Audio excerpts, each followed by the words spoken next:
और आप बच्चे कहाँ से हो? आप अच्छा,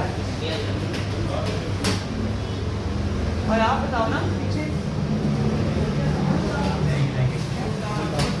आप करतू से कितनी दूर से आए हो? काम के लिए आए हो? गुजारा हो जाता है?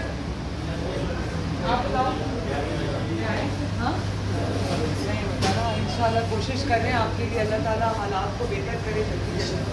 मैं क्या कर सकती हूँ आपके लिए? लेबर फाउंडेशन के लिए आप कुछ करें जी तनख्वाहें बहुत कम है। लेबर फाउंडेशन के लिए आप कुछ करें, जैसे कि हमारे जैसे सोर्सेज हैं अब 25 से 30 हज़ार इनकम वाला जो बंदा है वो घर में 10 से 15 हज़ार का मुश्किल है। 15 हज़ार हमारा इधर एक्सपेंस हो जाएगा।